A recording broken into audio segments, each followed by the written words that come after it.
ધોરણ 5 વિષય ગણિત એકમ નંબર 8 નકશા આલેખન। તો નકશા આલેખનની અંદર આપણે જે બાબતો શીખવાના છીએ એમાં અહીંયા એકમના મુદ્દાની વાત છે, જેમાં પહેલા નંબરનો મુદ્દો છે એ કહેશે ફોટોગ્રાફ અને નકશાની સરખામણી। નંબર 2 કાટખૂણો અને ષષ્ઠકોણ। 1 કિલોમીટર બરાબર 1000 મીટર અને બે સ્થળ વચ્ચેનું અંતર। અને છેલ્લો મુદ્દો છે નકશા પર 1 સેન્ટીમીટર બરાબર જમીન પર 1 કિલોમીટર, જે પ્રમાણ માપની વાત છે। જોઈએ આગળ પ્રશ્ન નંબર 1। પ્રશ્ન નંબર 1ની અંદર સૂચના આપવામાં આવી છે કે આપેલ નકશાનો અભ્યાસ કરી નીચેની ખાલી જગ્યા પૂરો। અહીંયા આપણને એક નકશો આપેલો છે, એના આધારે આપણે ખાલી જગ્યાઓ પૂરવાની છે। જોઈએ તો એમાં નકશાની અંદર પહેલા નંબરની અંદર આપણને પ્રશ્ન પૂછવામાં આવ્યો છે કે રાષ્ટ્રપતિ ભવન નકશામાં ઉત્તર દિશામાં આવેલું છે। નંબર 2 વિજય ચોક રાષ્ટ્રપતિ ભવનની નજીક આવેલો છે। નંબર 3 નકશામાં ઉત્તર દિશા માટે એન સંજ્ઞાનો ઉપયોગ થાય છે। આગળ જોઈએ નંબર 4 રાષ્ટ્રપતિ ભવન અને નેશનલ સ્ટેડિયમને જોડતા મુખ્ય પથને રાજપથ કહેવામાં આવે છે। આગળ જોઈએ નંબર 5। નંબર 5ની અંદર પ્રશ્ન પૂછવામાં આવ્યો છે આપેલા નકશામાં કસ્તુરબા ગાંધી માર્ગ ખાલી જગ્યા દિશામાં આવેલ છે, પૂર્વ દિશામાં। આગળ જોઈએ તો પ્રશ્ન નંબર 2। પ્રશ્ન નંબર 2ની અંદર સૂચના એવી આપવામાં આવી છે કે આપેલા નકશાનો અભ્યાસ કરીને નીચેના પ્રશ્નોના જવાબ આપો। અહીંયા એક નકશો આપેલો છે, નકશાની અંદર આપણે જોઈએ તો એના અભ્યાસમાં ઉપરની સાઈડ હોય એના ઉત્તર કહેવાય છે, જ્યારે નીચેની સાઈડ હોય એ દક્ષિણ હોય છે।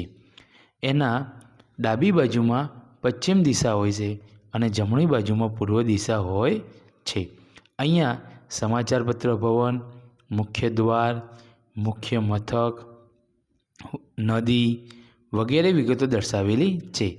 એ વચ્ચેનું અંતર 3 સેન્ટીમીટર, 2 સેન્ટીમીટર, 3 સેન્ટીમીટર, 3 સેન્ટીમીટર। આ સિવાય નીચે જોઈએ તો આપણને એક ગાર્ડન પણ આપેલો છે અને અહીંયા પ્રમાણ માપ આપ્યું છે 1 સેન્ટીમીટર બરાબર 1 કિલોમીટર। જોઈએ હવે એના આગળના પ્રશ્નો। નીચે હવે જે પ્રશ્નો આપણે જોઈએ તો અહીંયા ઉપરના નકશાના આધારે પ્રશ્નો આપવામાં આવ્યા છે, એને જોઈએ તો એમાં નંબર 1 નકશામાં મુખ્ય મથક કઈ દિશામાં આવેલું છે? નકશામાં મુખ્ય મથક પૂર્વ દિશામાં આવેલું છે। નંબર 2 નકશા પર 1 સેન્ટીમીટર બરાબર 1 કિલોમીટર અંતર થાય। નંબર 3 સમાચારપત્ર ભવનથી સુભાષ ગાર્ડન કેટલા કિલોમીટર દૂર છે? સમાચારપત્ર ભવનથી સુભાષ ગાર્ડન 5 કિલોમીટર દૂર છે। નંબર 4 મુખ્ય દ્વાર કઈ દિશામાં આવેલ છે? મુખ્ય દ્વાર પશ્ચિમ દિશામાં આવેલો છે। નંબર 5 સમાચારપત્ર ભવનથી કઈ દિશામાં નદી આવેલી છે? તો સમાચારપત્રથી પશ્ચિમ દિશામાં નદી આવેલી છે।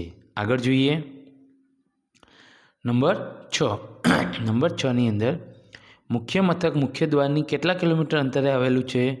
મુખ્ય મથક મુખ્ય દ્વારની 8 કિલોમીટર અંતરે આવેલું છે। આગળ જોઈએ પ્રશ્ન નંબર 3। પ્રશ્ન નંબર 3ની અંદર સૂચના આપવામાં આવી છે કે નીચે આપેલા નકશા પરથી પ્રશ્નોના જવાબ આપો। અહીંયા આપણને એક ચિત્ર આપેલું છે, એ નકશા પરથી આપણે પ્રશ્નોના જવાબ આપવાના છે। જોઈએ અહીંયા ચિત્રની અંદર આપણને શું નજર આવે છે? તો કે અહીંયા માર્કેટ આવેલું છે, અહીંયા એક શાળા આવેલી છે, અહીંયા રેલવે સ્ટેશન છે જેની વચ્ચેનું અંતર 2 સેન્ટીમીટર, 2 સેન્ટીમીટર, 3 સેન્ટીમીટર, શાળાની વચ્ચે 2 સેન્ટીમીટર। તેમજ અહીંયા નીચેની સાઈડની અંદર આપણને જે આપેલું છે એની અંદર શોપિંગ મોલ છે, બગીચો છે, અહીંયા એક ઝાડ આપેલું છે, અહીંયા ચારેય દિશાઓ કઈ કઈ છે એ દર્શાવે છે, અહીંયા દરિયો આપ્યો છે અને અહીંયા બીજું એક ઝાડ આપેલું છે.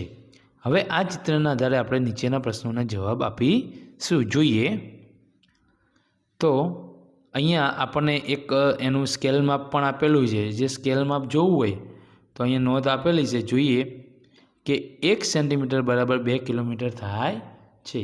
આ એનું સ્કેલ માપ છે. સ્કેલ માપના આધારે આગળ જઈએ. પ્રશ્ન નંબર 1. પ્રશ્ન નંબર 1ની અંદર જોઈએ માર્કેટ બગીચાની કઈ દિશામાં છે? માર્કેટ બગીચાની ઉત્તર દિશામાં છે. મોલ બગીચાની કઈ દિશામાં છે? મોલ બગીચાની પશ્ચિમ દિશામાં છે. શાળા બગીચાથી કેટલા કિલોમીટર દૂર છે? નંબર 3. શાળા બગીચાથી 6 કિલોમીટર દૂર છે. આગળ જોઈએ પ્રશ્ન નંબર 4. 4ની અંદર આપણને એવું કીધું છે કે 2 વૃક્ષ વચ્ચેનું અંતર કેટલા કિલોમીટર છે? 2 વૃક્ષ વચ્ચેનું અંતર 32 કિલોમીટર છે. નંબર 5. દરિયા કિનારા અને મોલ વચ્ચેનું અંતર કેટલું છે? દરિયા કિનારા અને મોલ વચ્ચેનું અંતર 7 કિલોમીટર છે. આગળ જોઈએ પ્રશ્ન નંબર 4. પ્રશ્ન નંબર 4ની અંદર આપણને અહીંયા સૂચના આપી છે કે નીચે આપેલા ભારતના નકશાને જોઈ નીચેના પ્રશ્નોના જવાબ આપો. એટલે આપણા ભારતનો જે નકશો આપવામાં આવ્યો છે એ ભારતના નકશાનું તમે સરખું એનું આપણે નિદર્શન કરવાનું, એનો અભ્યાસ કરવાનો અને ત્યાર પછી નીચેના પ્રશ્નોના જવાબ આપવાના છે. જોઈએ આપણે નીચે આપેલા પ્રશ્નોના જવાબમાં. તો એમાં પહેલો જ જે નંબર છે એની અંદર એવું પૂછ્યું છે ઉત્તરમાં સ્થિત 4 રાજ્યોના નામ જણાવો. પંજાબ, હિમાચલ પ્રદેશ, જમ્મુ કાશ્મીર અને હરિયાણા. નંબર 2. દક્ષિણમાં આવેલા 4 રાજ્યોના નામ જણાવો. તમિલનાડુ, કર્ણાટક, આંધ્રપ્રદેશ અને કેરળ. આગળ જોઈએ નંબર 3. નંબર 3ની અંદર જોઈએ તો પૂર્વમાં આવેલા 4 રાજ્યોના નામ જણાવો. ત્રિપુરા, નાગાલેન્ડ, મણિપુર અને મિઝોરમ. આગળ જોઈએ નંબર 4. ગુજરાત કઈ દિશામાં આવેલું છે? ગુજરાત પશ્ચિમ દિશામાં આવેલું છે. નંબર 5. ગુજરાતના પશ્ચિમમાં કોઈ રાજ્ય આવેલું છે? ના. નંબર 6. કયા રાજ્યનું ક્ષેત્રફળ સૌથી વધુ દેખાય છે? તો રાજસ્થાન રાજ્યનું ક્ષેત્રફળ સૌથી વધારે દેખાય છે. આગળ જોઈએ નંબર 7. નંબર 7ની અંદર એવી સૂચના આપી છે કે નકશા પર 1 સેન્ટીમીટર બરાબર 200 કિલોમીટર આ પ્રમાણ માપનો ઉપયોગ કરી શોધો. નંબર 1. ભોપાલથી આંધ્રપ્રદેશની સીમા કેટલી દૂર છે? 400 કિલોમીટર. બી. ગુજરાતની અંદાજિત પહોળાઈ કેટલી છે? નકશા પર 2.5 સેન્ટીમીટર, જમીન પર 500 કિલોમીટર. આગળ નંબર 8. કેરળ જવું હોય તો ગુજરાતથી કઈ દિશામાં મુસાફરી કરવી પડે? કેરળ જવું હોય તો ગુજરાતથી દક્ષિણ દિશામાં મુસાફરી કરવી પડે. આગળ જોઈએ પ્રશ્ન નંબર 5. પ્રશ્ન નંબર 5ની અંદર સૂચના આપવામાં આવી છે કે આપેલી 1 સેન્ટીમીટરના માપવાળી ચોરસ જાળી પર કેટલાક ચિત્રો દોરેલા છે. આ ચિત્રોને 2 સેન્ટીમીટર, 1/2 તથા સેન્ટીમીટરના માપવાળી ચોરસ જાળી પર દોરો. અલગ અલગ દોરી અહીંયા આપેલી છે એમાં દોરવાની છે. એક 2 સેન્ટીમીટરવાળા ભાગ ઉપર દોરવાની છે અને બીજી 2 સેન્ટીમીટર પર દોરવાની છે. જોઈએ આપણે અહીંયા આપણને આપવામાં આવ્યો છે આ નમૂનો. જે નમૂનો આપણને આપેલો છે આ રહ્યો એ કેટલા સેન્ટીમીટરની અંદર દોરેલો છે? તો કે 1 સેન્ટીમીટરની અંદર દોરેલો ભાગ છે. અહીંયા આપણે 1/2 સેન્ટીમીટરની અંદર એના જેવો જ નમૂનારૂપ આપણે અહીંયા ભાગ દોરવાનો છે. બરાબર? એવી જ રીતે નાનું માપ છે જે મોટું છે એની જગ્યાએ તમે પૂરો એનો ઉપયોગ કરી અને આવી રીતે સરસ મજાનું દોરી શકો છો. હવે જોઈએ આગળ. તો હવે આપણને 2 સેન્ટીમીટરની વાત કરી તો અહીંયા 2 સેન્ટીમીટરનું આપેલું છે. તો 2 સેન્ટીમીટરમાં આપણે એ મુજબ દોરવાનું રહેશે. તો અહીં 2 સેન્ટીમીટરની અંદર જે ખાનાનું જે બોક્સ હોય 2 બાય 2નું હોય છે અને જેમાં આ ચિત્ર દોરવામાં આવ્યું છે એવી જ રીતે તમે તમારા પ્રયત્નો કરી અને સરસ મજાનું ચિત્ર દોરી શકો છો. આગળ જોઈએ પ્રશ્ન નંબર 5. પ્રશ્ન નંબર 5ની અંદર સૂચના આપવામાં આવી છે કે 1 સેન્ટીમીટરવાળા માપવાળી ગ્રીડ પર દોરેલા 1/2 સેન્ટીમીટર માપવાળી ગ્રીડ પર દોરો અને બંને ચિત્રોના ક્ષેત્રફળ શોધો.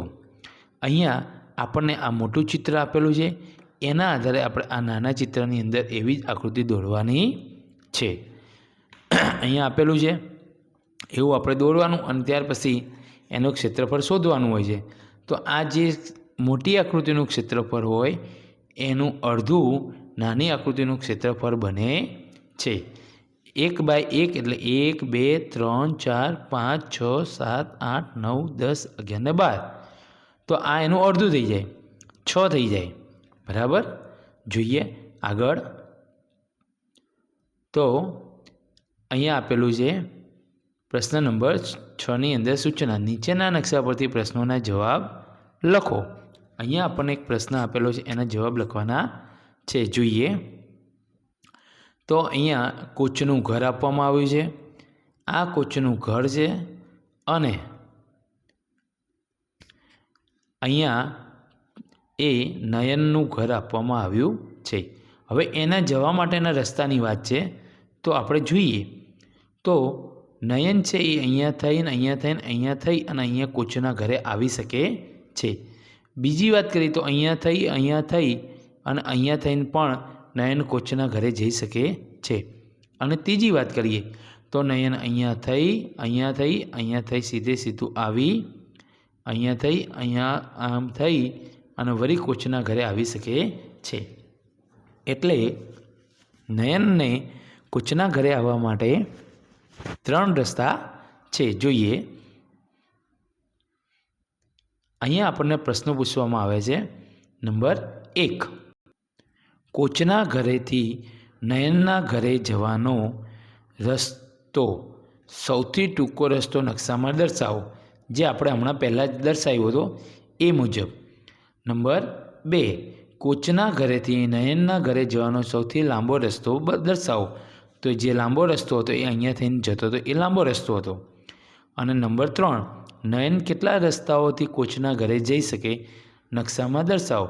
તો આપણે 3 રસ્તા દર્શાવ્યા હતા, એ 3 રસ્તા મુજબ તે જઈ શકે છે. આગળ જોઈએ પ્રશ્ન નંબર 7. પ્રશ્ન નંબર 7ની અંદર આપણને નીચેનું કોષ્ટક પૂર્ણ કરો એવું કીધું છે. અહીંયા આપણને સ્કેલ માપ આપ્યું છે, અહીંયા વાસ્તવિક અંતર અને અહીંયા નકશા ઉપરનું અંતર આપેલું છે. એના આધારે આપણે જવાબ આપવાના છે. જોઈએ આપણે તો ખ્યાલ આવી જશે. નંબર 1, 1 સેન્ટીમીટર બરાબર 1 કિલોમીટર. તો વાસ્તવિક કિલોમીટર 13 છે, તો કેટલા સેન્ટીમીટર થાય? 13 સેન્ટીમીટર. એવી જ રીતે નંબર 2, 2 સેન્ટીમીટર બરાબર 1 કિલોમીટર. તો અહીંયા આપણને 50 સેન્ટીમીટર આપેલા છે, તો કેટલા કિલોમીટર થાય? 25 કિલોમીટર થાય. એવી જ રીતે નંબર 3, 3 સેન્ટીમીટર બરાબર 1 કિલોમીટર. તો અહીંયા 45 કિલોમીટર આપ્યા, તો કેટલા સેન્ટીમીટર થશે? 135 સેન્ટીમીટર. નંબર 4, 1/2 સેન્ટીમીટર બરાબર 1 કિલોમીટર. તો 2 સેન્ટીમીટર બરાબર કેટલા? તો 4 કિલોમીટર. નંબર 5, 1 સેન્ટીમીટર બરાબર 10 કિલોમીટર. તો 4 સેન્ટીમીટર બરાબર કેટલા? તો 40 કિલોમીટર. આગળ જોઈએ પ્રશ્ન નંબર 8. પ્રશ્ન નંબર 8ની અંદર સૂચના આપવામાં આવી છે. એક શાળાનો નકશો દેખાય છે. શાળાના નકશાના ચિત્રો જુઓ અને પ્રશ્નોના જવાબ લખો. જોઈએ અહીંયા તો આપણે અહીંયા ઉપર આપેલી છે ઉત્તર દિશા, અહીંયા આપી છે પૂર્વ, પશ્ચિમ અને નીચે આપી દક્ષિણ. આ છે બોયઝ ટોયલેટ, બગીચો, કાર્યાલય, પ્રાર્થના ખંડ. અહીંયા વર્ગ આપેલા છે ચોથો, ત્રીજો, બાલવાટિકા, બીજો અને પહેલો. અહીંયા આપ્યું છે ગર્લ્સ ટોયલેટ. જોઈએ આગળ અહીંયા MDM કિચન પણ આપવામાં આવ્યું છે અને આ દક્ષિણ દિશા જે નીચેની છે એ છે. જોઈએ પ્રશ્ન નંબર 1. પ્રશ્ન નંબર 1ની અંદર કહેવામાં આવ્યું છે શાળાનું ક્ષેત્રફળ કેટલા ચોરસ કિલોમીટર છે? શાળાનું ક્ષેત્રફળ 864 ચોરસ મીટર છે. નંબર 2. પ્રાર્થના ખંડનું ક્ષેત્રફળ કેટલું છે? પ્રાર્થના ખંડનું ક્ષેત્રફળ 4 ચોરસ મીટર છે. નંબર 3. શાળાના બગીચાની લંબાઈ અને પહોળાઈ કેટલી છે? જવાબ ડી. લંબાઈ 3 મીટર અને પહોળાઈ 2 મીટર છે. જોઈએ આગળ નંબર 4. નંબર 4ની અંદર કીધું છે શાળાનો મુખ્ય દરવાજો કઈ દિશામાં છે? શાળાનો મુખ્ય દરવાજો ઉત્તર દિશામાં છે. નંબર 5. કાર્યાલયથી બગીચો કેટલા મીટરના અંતરે છે? કાર્યાલયથી બગીચો 4 મીટરના અંતરે છે. આગળ જોઈએ પ્રશ્ન નંબર 9. પ્રશ્ન નંબર 9ની અંદર સૂચના આપવામાં આવી છે કે જો નકશામાં 1 સેન્ટીમીટર બરાબર 10 કિલોમીટર જમીન પર અંતર હોય તો તેના આધારે નીચેના પ્રશ્નોના જવાબ લખો. અહીંયા આપણને અમદાવાદથી સુભાષ બ્રિજથી અડાલજ, અડાલજથી કલોલ, નંદાસણ અને આગળ જઈએ તો નંદાસણથી મહેસાણા, ઊંઝા અને પાલનપુર અહીંયા સુધીનો આપણને નકશો આપવામાં આવેલો છે.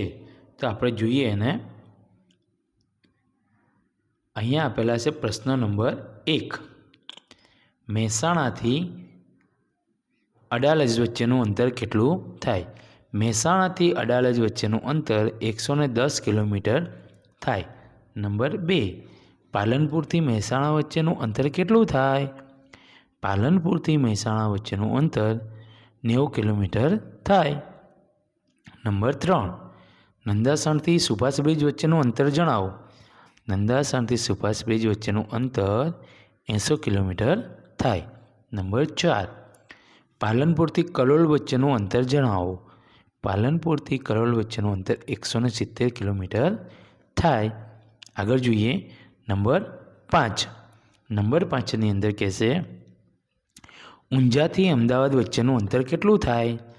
ઊંઝાથી અમદાવાદ વચ્ચેનું અંતર 190 કિલોમીટર થાય. આગળ જોઈએ અહીંયા આપણને એક પ્રવૃત્તિ કીધી છે અને એ પ્રવૃત્તિની અંદર સૂચના આપવામાં આવે છે કે તમારા ઘરથી શાળાએ જવાના માર્ગનો નકશો તૈયાર કરો. તેમાં આવતા મહત્ત્વના સ્થળો દર્શાવો. હવે તમે તમારા ઘરેથી નીકળો છો તો એને અહીંયા તમારી શાળા સુધી પહોંચાડવાની છે. સમજો કે તમારી શાળા અહીંયા આવેલી હોય અને તમારું ઘર અહીંયા આવેલું હોય તો તમે શાળાએ જવા માટે કયા રસ્તે થઈ અને કેવી રીતે જાઓ છો એ કહેવાનું છે અને એના વચમાં કયા કયા સ્થળ આવ્યા હોય એનું નામ લખવાનું છે. આ ખાલી નમૂનારૂપ છે. તમે તમારા ઘરેથી નીકળો તો કઈ રીતનું હોય.